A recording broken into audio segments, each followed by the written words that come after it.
Henry Chisholm here with our All-City draft expert, Fran Duffy, which is where all these Broncos fans probably know you best, Fran. But you're also a Philly guy. You're our Eagles insider, and I'm excited to talk about this game with you.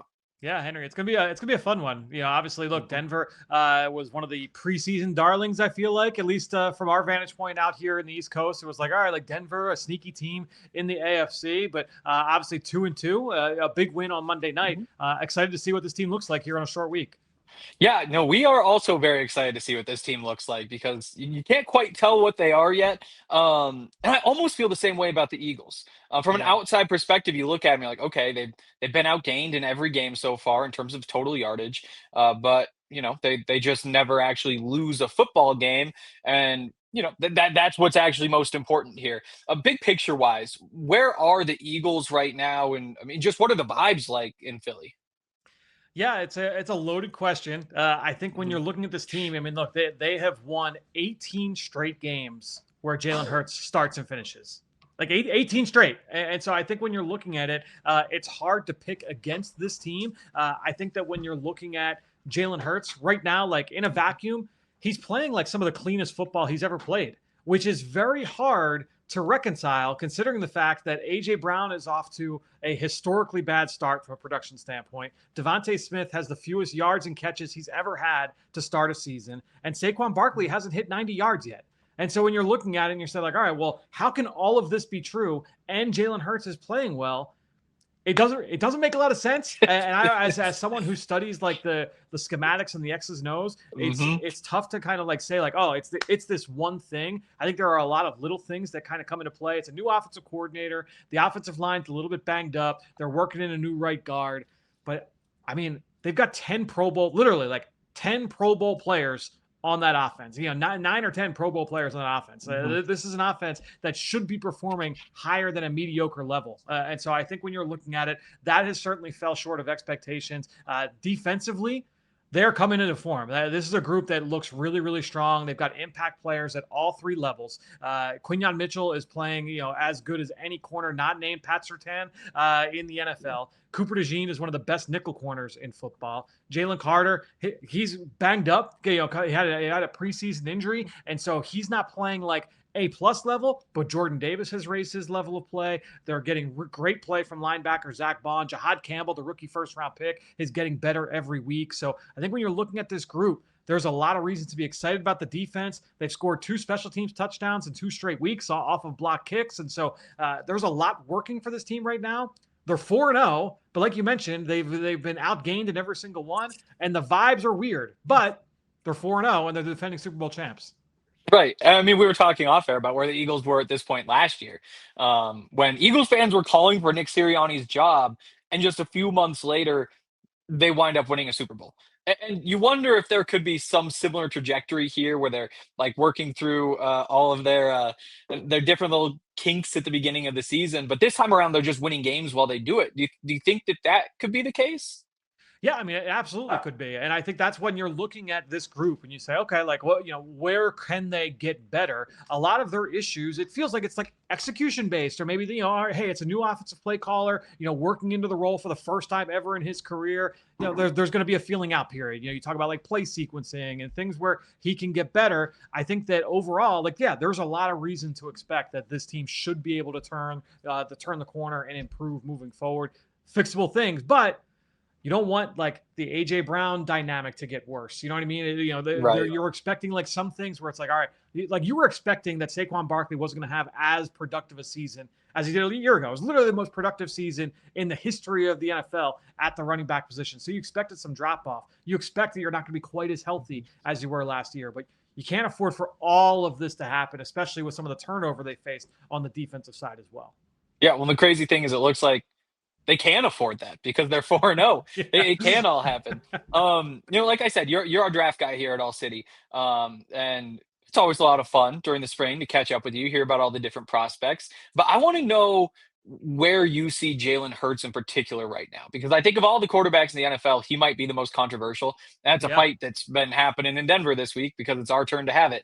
Yeah. Is he top 5? Is he top 10? And I don't really care about the rankings in Right. particular, but what's the scouting report? If you were a defense going up against him, what are you saying about Jalen Hurts going into a game like this one? I think that when you look at Jalen, it is a layered conversation because you get into like what is the skill set, and then you have the production, and then it's just like the what just win baby factor, right? Like Yep. the guy, all he does is do what's necessary to be able to win the football game.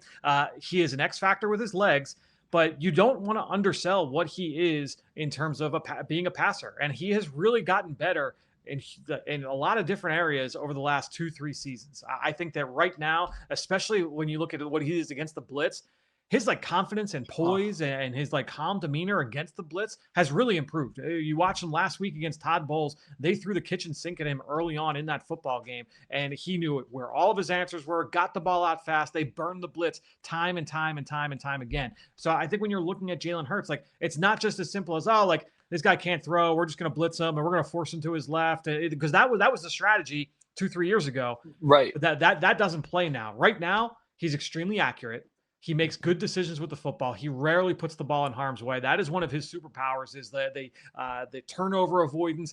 He will take some sacks. So if you can pressure and force him to hold on to the football, you can force him into some sacks that way. I would say that right now, trying to make sure, like, decipher pre-snap, what is the coverage, where's the best place to go with the football. That was an area where he struggled last year. And the big thing, I think, in my opinion, when he had the stretches of rough play a year ago, a lot of that, Henry, was like, we're going to force him to hold on to the football. And he's so turnover avoidant. He's so conservative that it's just like underneath. So it turns into a positive play, a net positive for the defense, where it's like, all right, like, hey, we're going to force him to hold on to the football, and he's going to settle for a check down, or he's going to scramble for a few yards, or he's going to throw the football away, or he's going to take a sack, right? And a lot of those, we're going to take that as a defense.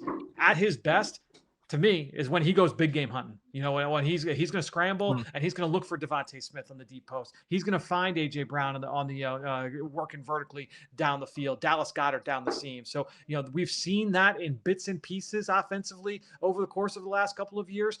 They have gotten progressively more and more conservative, and that has played well with the fact that they've been able to run the ball at such a high rate. But now that the run game hasn't quite been there from an explosiveness standpoint this year, you're not getting any explosive plays anywhere, So that's an area I think where some of this frustration is starting to mount, both inside the building and outside the building with the fan base. So I would say, in terms of like the scouting report of Jalen, that probably sums it up. He's a really good player. He is not a run first quarterback, like he can't throw. That is not the case with him at all. He will carve you up if you give him the opportunity, and if he's willing to take that opportunity. I like it. I think in the NFL, we have a tendency to make our mind up about players in the first 2 or 3 years, but then you start seeing things change. I mean, to me, at quarterback, maybe it's a little bit different with a mobile quarterback, but they might be at their best in their 30s at this point. Right. They're still growing, still developing. I was going through some of the numbers about first reads. Jalen is a little bit more likely to be throwing to his first read than to move on compared to league average. But last year, you saw the big jump. And that's where all of a sudden the passer rating wasn't dropping off significantly when he leaves the first read. And a little bit of that came back so far this year where, I think he's at like a 120 passer rating when he throws to his first read, and it's like 85 if he doesn't. It's still probably small sample size, but I do like how you said there is growth there. And I think there's a bunch of different ways that you can see that, and gives us a little bit of hope for a guy like Bo Nix, who have you had a chance to watch Bo at all this year? I have. I was just going back over the course of this week and late last week, and I usually try and honestly, like on Wednesdays, Thursdays, let me watch like all the sacks around the NFL this week, or all the explosive plays, just to kind of make sure I'm dipping my beak in a little bit here and there around the NFL. So I've definitely been able to watch a little bit of Bo so far this year, and that's the thing, is that I think a lot of it, honestly, is that there is so much content created around the NFL on a year-round basis that all of a sudden it's like, to your point, we make this definition where it's like, oh, Bo Nix, bad against pressure. Bo Nix, like, all right, like, yeah, you keep him on. If you force him off the run, if you force him off his spot, he's no good. It's like, all right, well, yeah, guys are allowed to get better. Guys are allowed to progress in year 1 to year 2, year 2 to year 3, sometimes year 6 to year 7. Like, guys are able to make jumps and adjust their game. And so, I'm excited to watch Bo continue to develop in a lot of these key areas. Yeah, it's fun. Pre-draft, that was one of the conversations we had is, who does Bo Nix remind you of? And a lot of that was like Jalen Hurts. If you take away a little bit of athleticism, a little bit of the arm, there's some similarities. At this point, we're looking at the Baker stuff a little bit and saying, could that be the trajectory? Yeah. But yeah, it's fun to watch and it's fun to see Jalen figure some things out that he didn't have before. And one of the things that you said is that he's doing really well against the blitz. The Broncos blitz as much Yeah. more than anybody, and they're successful with it. They're getting to him. With Jalen being a guy, as you said, good against the blitz, also takes some sacks when pressured. What do you do with that if you're Vance Joseph? Do you say like we can't afford to blitz, or is this like we're rolling the dice here? We're going to try to get him on the ground. Yeah, I think that you definitely want to try and push those buttons early on and just see how he reacts because obviously it's a week to week league and so maybe you can catch him early on in that game. But if he comes out and he shows, hey, you know what, like we're dialed in here against the blitz. Our plan in terms of being able to beat you and attack you where you're avoided in coverage, it's too much to handle. Well, then you call the dogs off a little bit. I think that that's what you saw last week with Tampa Bay with Todd Bowles. And the big thing, I mean, this offense, when they have been at their worst this year, it's that they haven't been able to get into a rhythm to start drives. They've got the highest 3-and-out rate in all of football right now. I think it's like something like 45%. It's like half their Crazy. drives are 3-and-out. It's nuts. So I think the big thing is that honestly, it also happens like over the course of stretches in a game. And when you do that, when that happens, it was the first half against the Rams. It was the second half last week. He threw 11 passes, didn't complete one pass in the second half, Jalen Hurts. And a lot of it, it's like, all right, well, there was an incomplete deep ball. It was a scramble drill. It was a throwaway. There's all the different reasons. But then at the end of the day, you're like, all right, well, what did Todd Bowles do? They blitzed a ton in the first half. And while they sent pressure in the second half, a lot of it was a lot of the exchange pressures, the sim pressures where, all right, you're dropping a defensive end, you're sending a nickel corner. And then they were playing zone coverage behind it. So they were mixing and matching various looks. So I think that's something you could definitely see from Todd Bowles or from Vance Joseph in this game. Try and match what Todd Bowles did a week ago. We know like the identity for Vance Joseph, broad strokes is high volume blitz, high volume man coverage.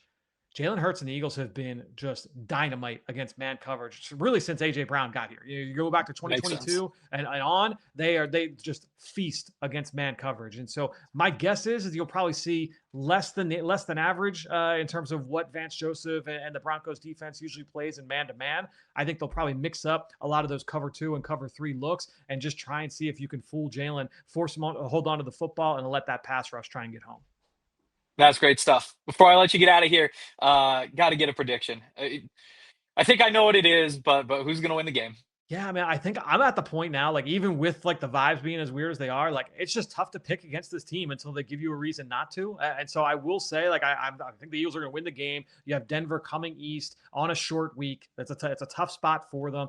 That said, like we know like how the Broncos have lost these games. Like they've been in all of these games. This is going to be their stiffest test to date. But I think they're coming on the road, a tough spot. I will say the Eagles probably win the game. But I don't feel like great about saying that because I know what Denver can do defensively, and there's definitely a formula there that's present where they can beat this team. Awesome stuff. Any Broncos fans out there who don't get enough of our podcast, want to hear more about this game, head over, check out all the PHLY stuff. They do good stuff. And follow Fran. See what Fran's up to at F Duffy NFL. You see it right there. Thanks, Fran, for jumping on. And I'll probably see you again soon. Yeah, we'll be talking draft soon enough, Henry. Thanks, man.